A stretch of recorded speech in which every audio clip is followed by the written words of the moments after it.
Olá pessoal, tudo bem?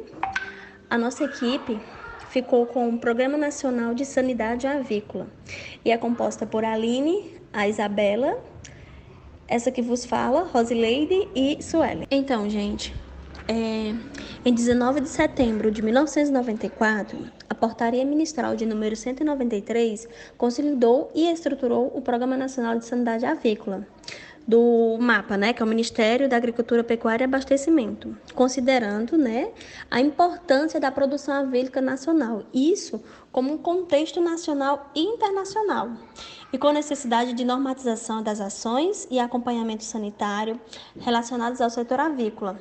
Com isso, foi observado o processo de globalização mundial em curso e quanto à necessidade de estabelecimento de programas de cooperação entre as instituições públicas e privadas.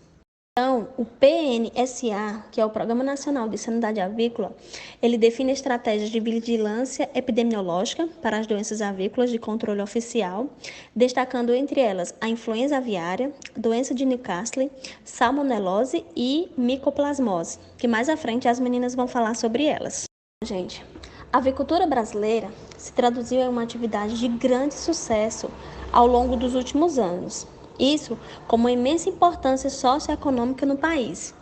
A utilização de sistemas de planejamento associados a novas tecnologias reflete no extraordinário crescimento desta atividade aqui no Brasil, se tornando o maior exportador de carne de frango do mundo, assim também como o segundo maior produtor mundial. O Plano Nacional de Sanidade Avícola apresenta em constante evolução e sempre está buscando, aliança com o Código Sanitário para Animais Terrestres da Organização Mundial de Saúde. E com isso vem tomando medidas. E essas medidas consistem na aplicação de, de medidas de defesa sanitária animal.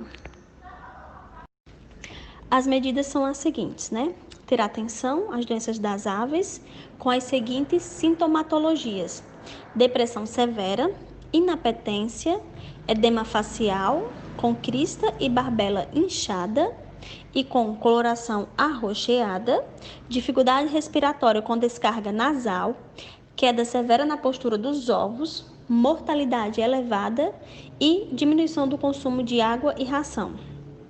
Atenção às notificações de suspeitas de influenza aviária, doença de Newcastle e demais doenças de controle oficial. Fiscalização das ações de vazio sanitário, controle e fiscalização de trânsito de animais susceptíveis, realização de inquérito epidemiológico local, dentre outros. A legislação vigente ela é composta por decretos e incisos e o Manual para Prevenção e Controle da Gripe Aviária na Avicultura de Pequena Escala. O decreto é o de número 24.548, de 3 de julho de 1934, e tem outros decretos também, como mais recentes, como o 19 de maio de 2011, que é o 3.193, como também tem o decreto da galinha caipira, favorecendo aí a galinha caipira, dentre outros. O vírus da influenza aviária ela atinge as aves silvestres, aquáticas principalmente, e domésticas. Nas aves, a doença ela é devastadora, provocando lesões sérias no sistema respiratório, digestivo, nervoso e reprodutivo. O vírus ele se reproduz no epitélio nasal e na faringe.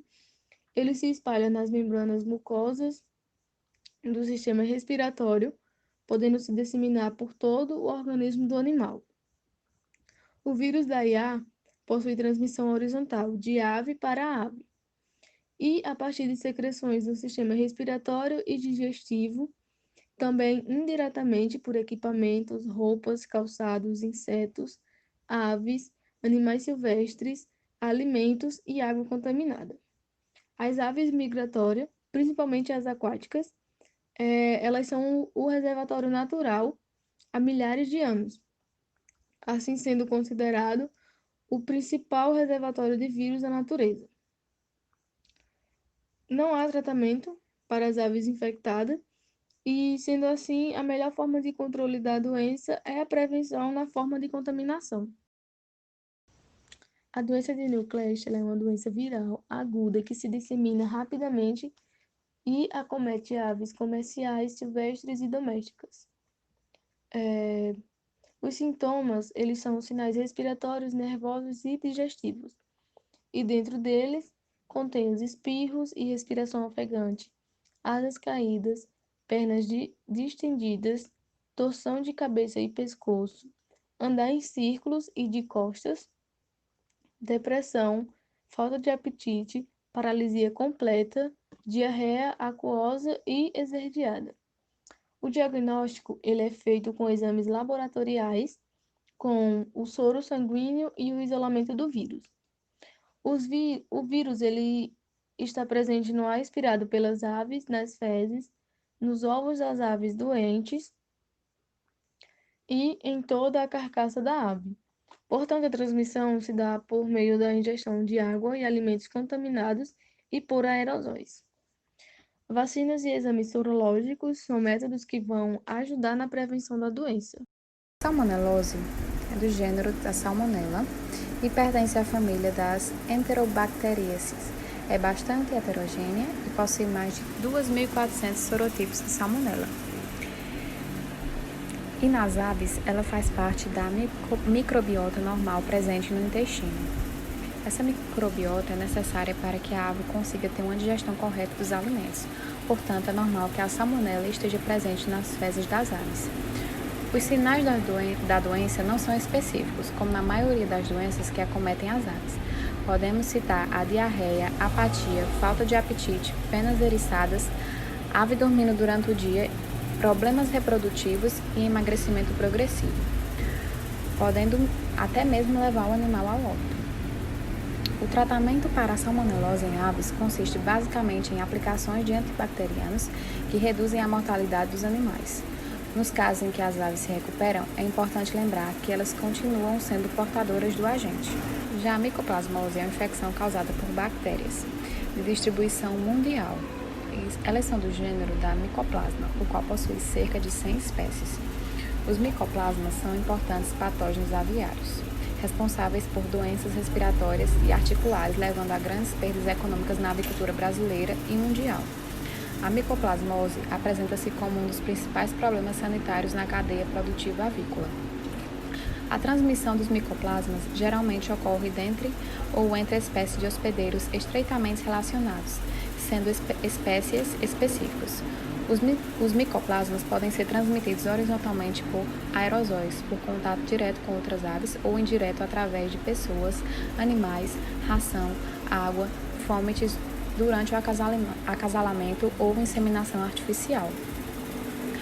O micoplasma ele adere à célula do hospedeiro, ativando macrófagos e monócitos, que liberam citocinas, em seguida resultando no início da inflamação. O PNSA define que o controle da doença é realizado através de medidas de biossegurança, como programas de monitoria laboratorial, vacinações, minimização de reações vacinais, controle da imunodepressão e dos fatores predisponentes, e manter as aves mais velhas separadas das aves mais jovens e isolar os grupos afetados. O laudo de pré-vistoria.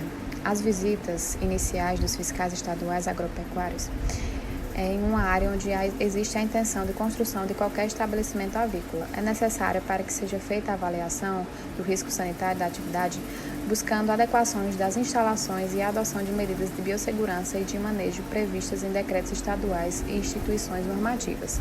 Nesta ocasião, é preenchido pelo fiscal agropecuário estadual responsável o laudo de pré-vistoria. Os estabelecimentos avícolas de reprodução e comerciais de corte e postura devem ser registrados no Serviço Veterinário Oficial.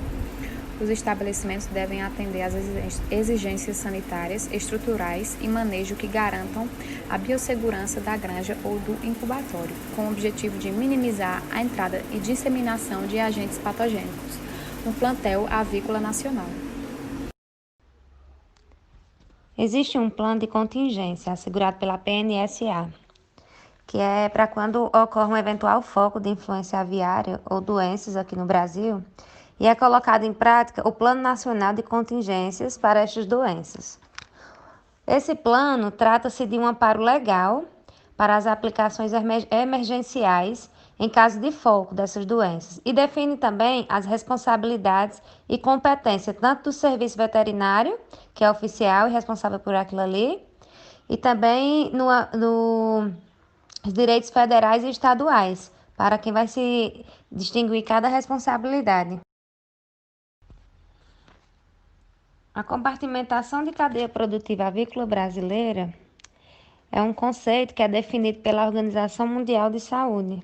E ele tem como objetivo certificar uma subpopulação animal com status sanitário diferenciado, baseando no procedimento de biosseguridade e não de zonas ou regiões territoriais. Aqui, no caso do Brasil, o modelo de compartimentação é para a cadeia produtiva avícola e ela visa a prevenção das influências viárias e doenças. O médico veterinário contratado por empresas privadas, eles precisam estabelecer rotina de produção e manejo sanitário.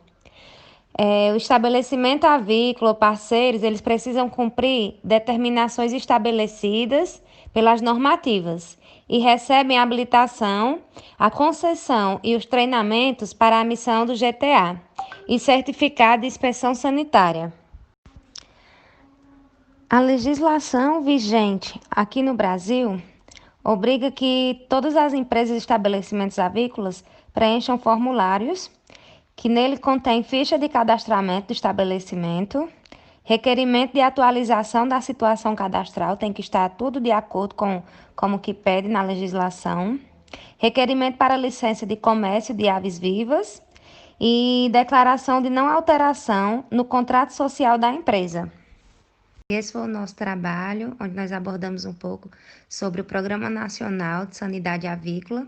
Espero que a senhora tenha gostado. Muito obrigada pela atenção e tenha um ótimo fim de semana.